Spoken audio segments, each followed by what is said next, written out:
Hey, what's going on, guys? Dr. John Rusin here, and I am in Seattle at the legendary Vigor Ground Fitness with my man, Luka Hocevar.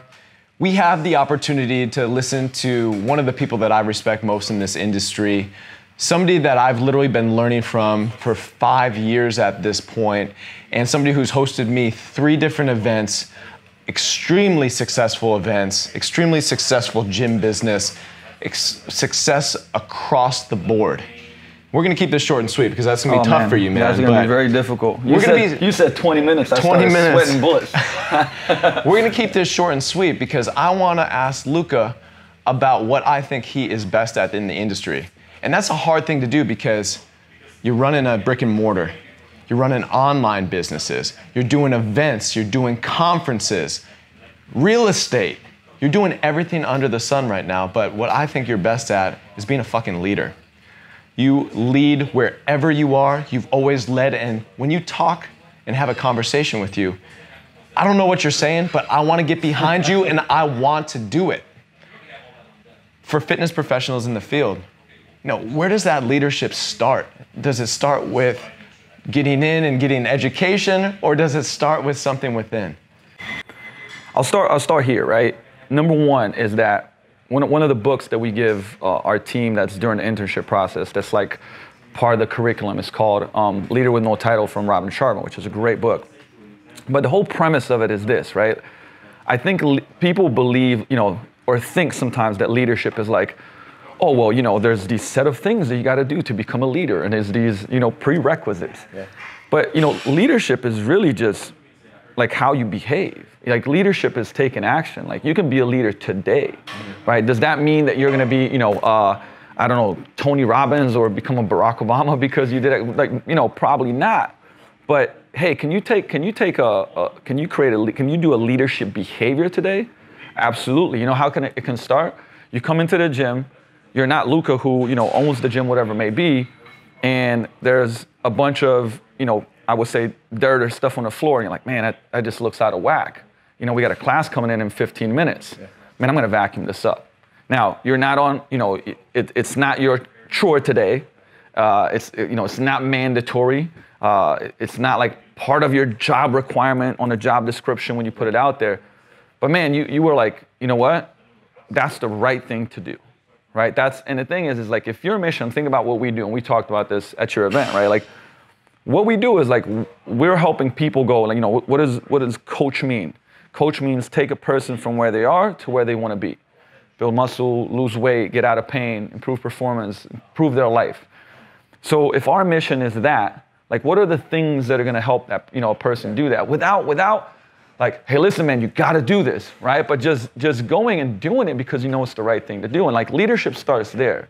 So you can be an intern, and have leadership actions. And when you keep doing those leadership actions, then what ends up happening is that, like, essentially people over time call you a leader, right? So I think it begins there. It's like more of a philosophy that you don't wait for other people to give you this title of leader. You have behaviors that do that. Stayed extra 10 minutes to talk to Susie Sue about her nutrition, even though that wasn't part of the deal, because she's part of a group class, and that's not even what she's paying for, right? Like, coming as somebody gets sick and you're like, oh shit, whatever. I'll come in on a Sunday and jump in and take Theo's class because he couldn't do it.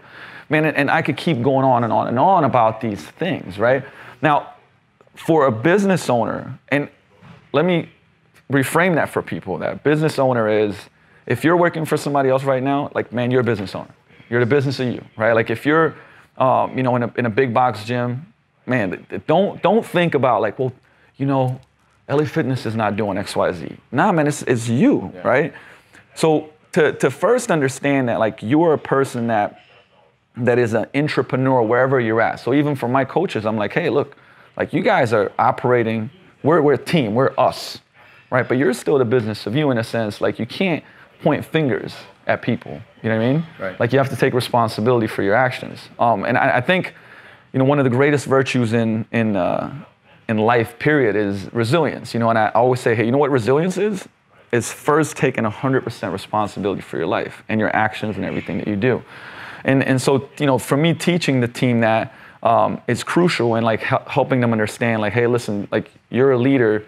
when you have these behaviors. Right. Now, it does start, like the way I look at it is, top down but bottom up, right? And like, first I'll pre-frame this. I fucked up a lot of stuff, in the years like learning this stuff, because I don't come from a background of necessarily where a lot of these things were taught to me, and so I had to learn and had to study and, go to courses, read a ton of books and so on and so forth. And certainly learn from the mistakes, because once you have a team, you really start learning leadership and management and things like that.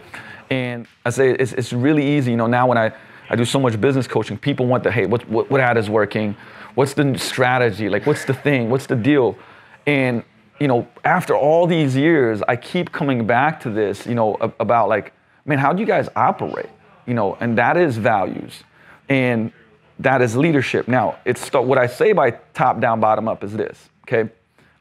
There's a great analogy from that Danny Meyer, I would say got from Danny Meyer, and a mentor of his when he was running restaurants.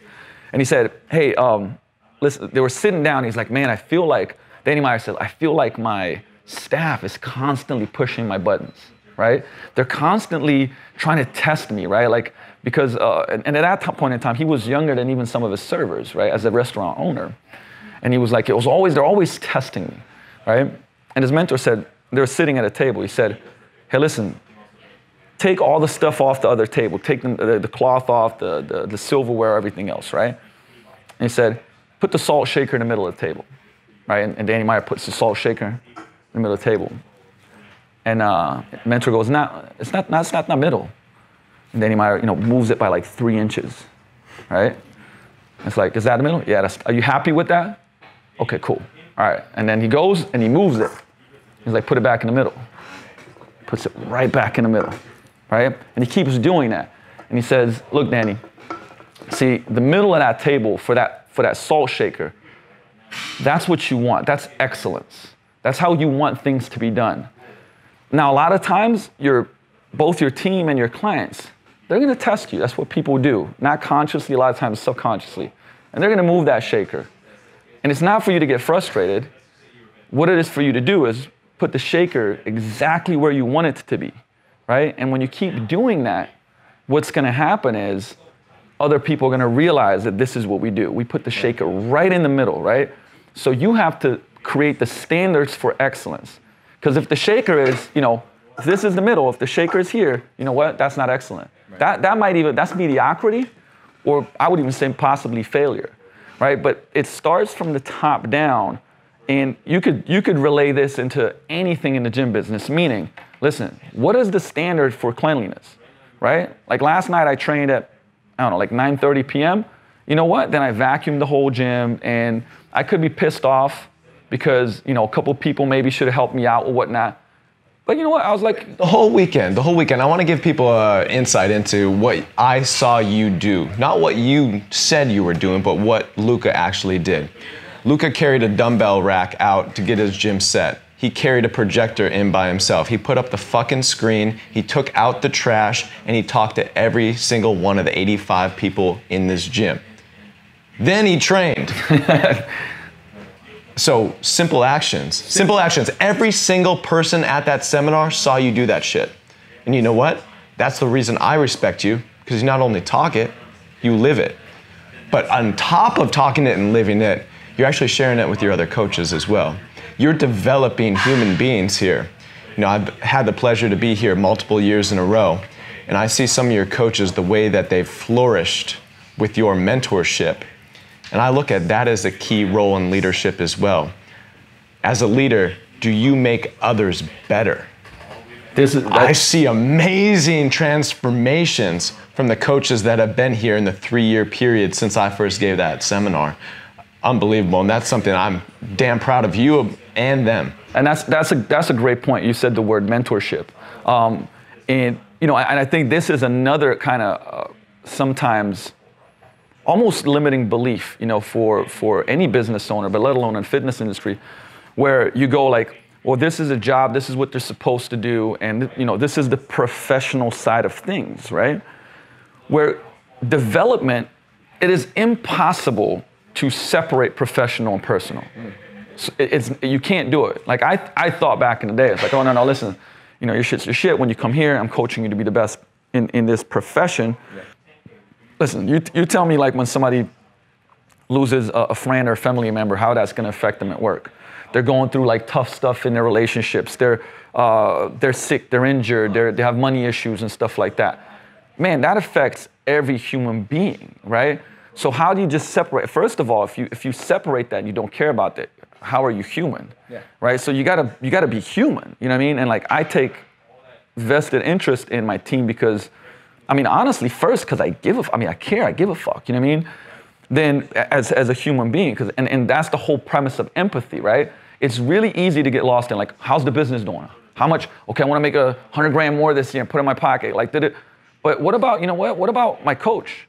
Man, they're just getting started, man. Like, what they need to make this to be pretty good. Man, I get anxiety, like this positive anxiety around, like, man, I got to help them get there, right? It's about them. You know what I mean? And the whole bottom up too part of this is that, like truly giving ownership, truly caring about each person. I think that's one of the things that's missing, right? And, I was unfortunate because I go around the country and, I consult a lot of gyms and I do a lot of speaking and I go in a lot of places and these conversations come out of scarcity. Like, man, Luka, like we got to do this, we got to do that. I say, hey, tell me a little bit more about your coaches. Like what's their vision? What's their dream? What do they want to achieve? Like what's the money they want to make? And it's just like they don't know, right? So think about this. It's the client is the second most important, okay? And people will go like, what? What are you talking about? I said, listen, when you are the only person that's coaching and it's just you solo, the client's the most important person. Mm-hmm. As soon as you get a team, the team is the most important because the team coaches the clients, right? And the thing is, what a lot of business owners go is like, the client's the most important. Fucking the team's just got to do what they got to fucking do because that's their job description, like whatever, blah, blah. You know what I mean? And it's the craziest shit of all time when you think about it, where the people that are serving the clients aren't getting served themselves from a standpoint of continuing education. And like, I pride myself on that. I mean, that. I mean, it's this year, we'll have 11 events, 11 events at Vigor that are either seminars in staffs, and more than 11 speakers, but like just 11 events, which is almost one a month, which is crazy, right? But next year we got 6 scheduled already. We're probably gonna have 12, and because like I want to challenge my team to be the best that they can be, and like it's a big investment. It's an investment for me in whether it's time, energy, or money. It doesn't matter, right? It's all those. But then on the other side, like I want to know about their fears and their doubts and their dreams and like what would an ideal life look like, and then I want to gel those two together and go like, great, like I'm going to help you get there and in line with how we get to where we want to go, right? And the thing is like most of the things is I can't tell you how many people don't have like team meetings or in staffs, but more importantly too, like how many times do you sit down with your team, go to lunch, and it's like even stuff like, yesterday during the break, I go to brunch with Theo, I'll schedule something with Jess and we just go to lunch. Like I'm always doing this. Now I'll say this, like I've dropped the ball in my life many times and learned from those things. But when I look back at it now, I'm like, man, what was I thinking?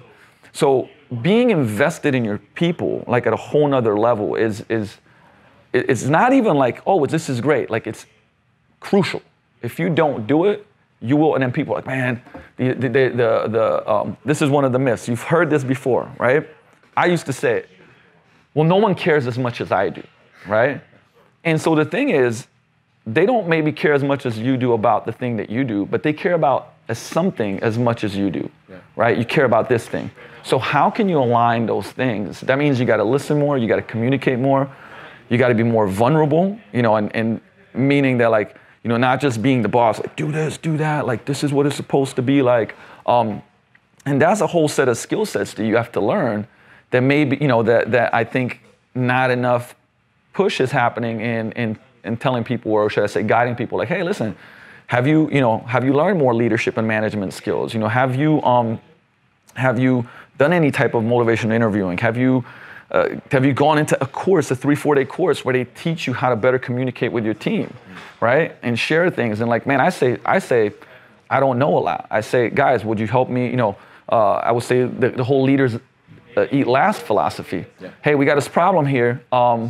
what would you guys do? I'm not even gonna bring shit up until last, you know?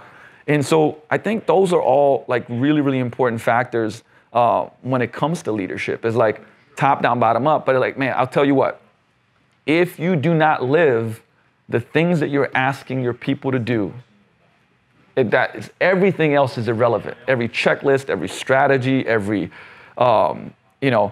marketing campaign and plot and reorganization, it's irrelevant. You want the place clean, but you walk by when everything's shitty. You know, you tell people like, hey, listen, you got to treat your members and your clients like you got to treat them awesome. But then I'm the person that's never saying hi, high-fiving, talking to people, spending time, sending flowers when, you know, somebody passes. Like, if you're not living that, like, how do you expect the people that are on your team to do the same? It's impossible. So it starts with self-evaluation, like really, really checking yourself, you know, and that is hard, man. It's hard to go look in the mirror and say, man, fuck, I'm not doing this, right? It is.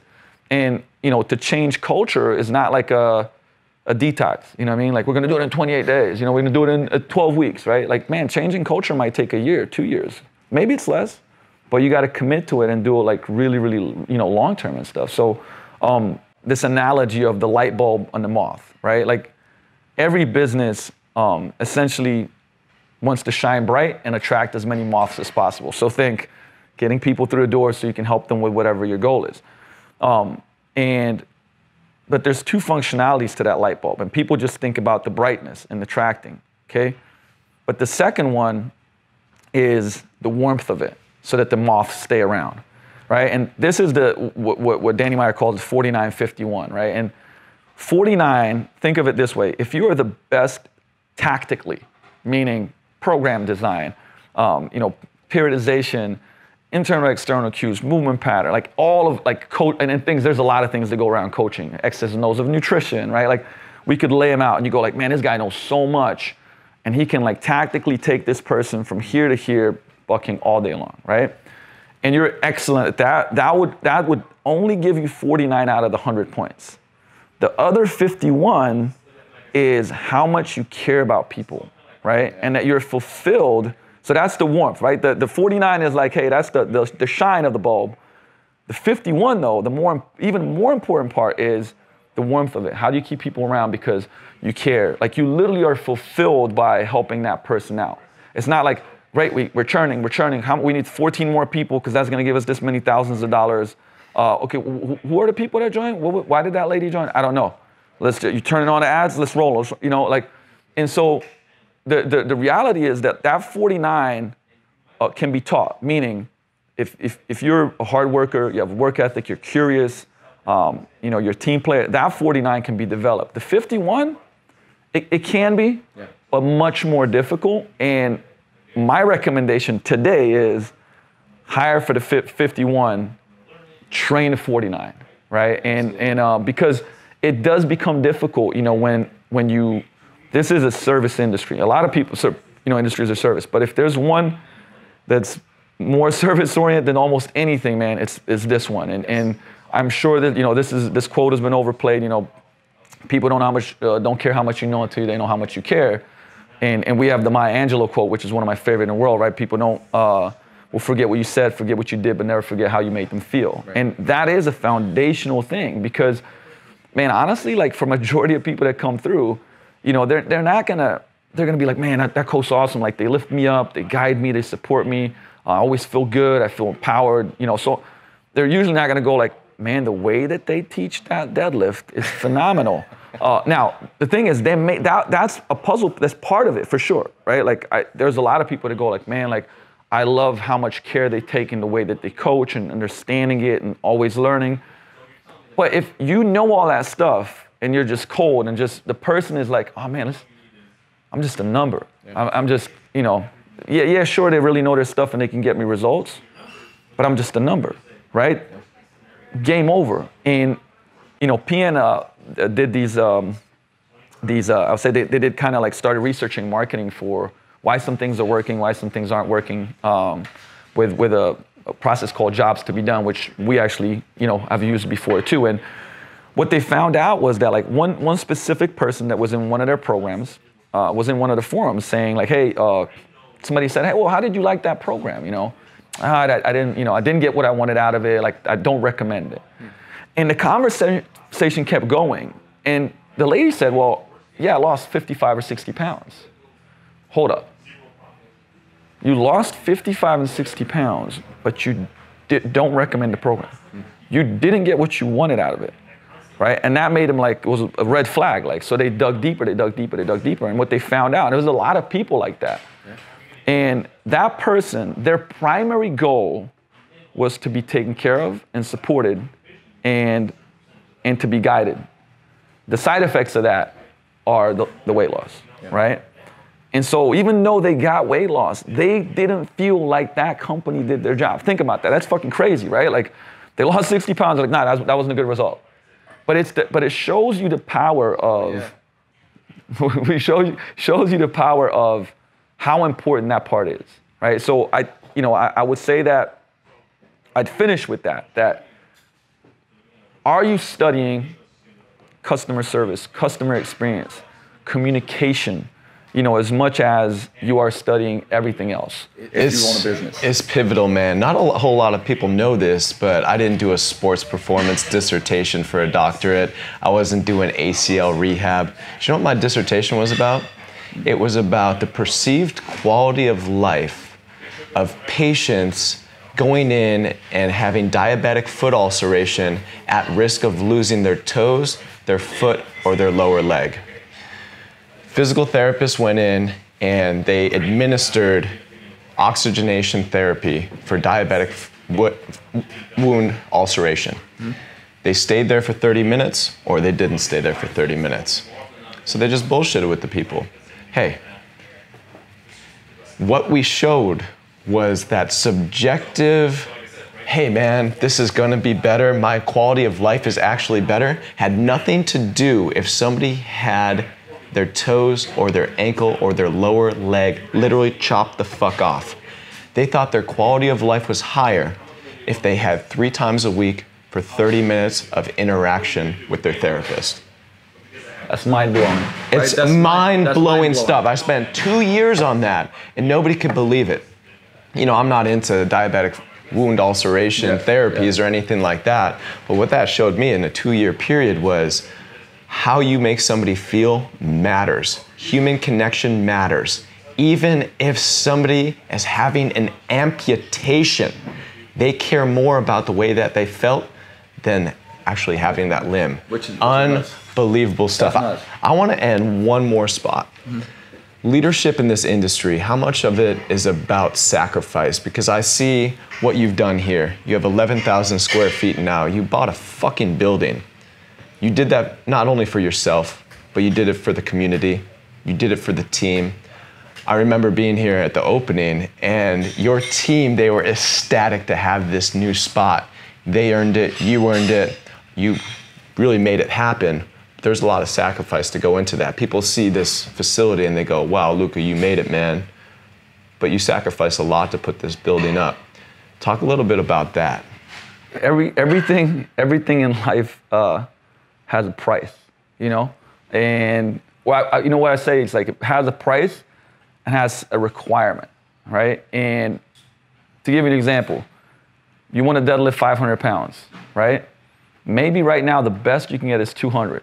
You don't have what's required. And that's okay.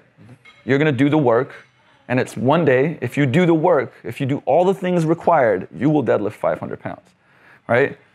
Works the same way here, right? What are the requirements to get to a place where you can invest in such a significant, multi-million-dollar project and have the down payments and that's probably a whole week-long seminar we could do on things like that. But what I'm saying is that, I had a vision and I talk about that. If you got to see something and have what Gary Vee calls, clouds and dirt, right? Like the cloud is the vision, the cloud is the North Star, man. Like what's my North Star? What I want to build.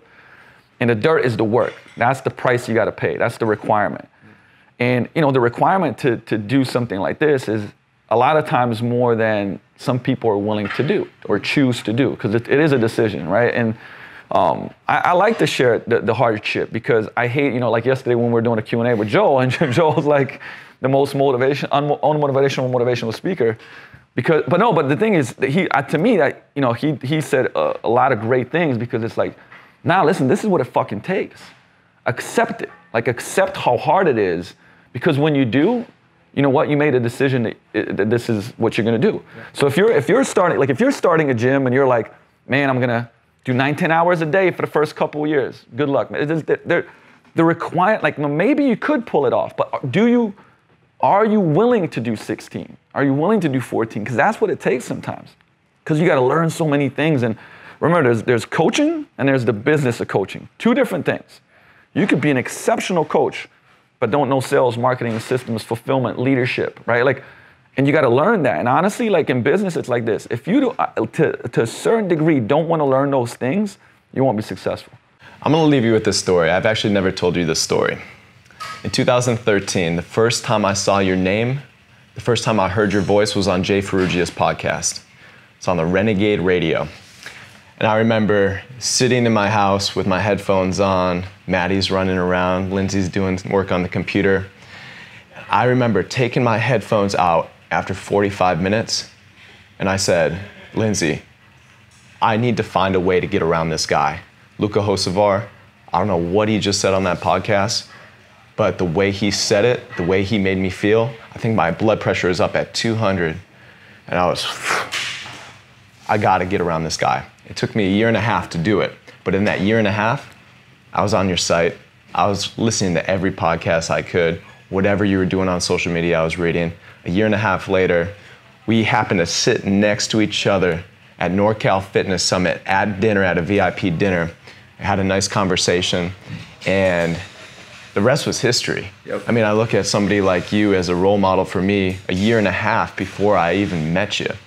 But at that point in time, you know, you were one of the first ones to take FHT and go, some good shit. And you did it with your team, and your team said it was some good shit, and you actually talked about it organically. You were one of the first ones to bring me in for seminars 3 years ago. We just ran the biggest seminar pain-free performance training has ever seen here. But it all started with the way you made me fucking feel through iTunes 5 years ago. That's fucking awesome, dude. That just puts a smile on my face, man. And like seeing, like, you know what? There's nothing that makes me happier, like being happy for people that are doing good shit.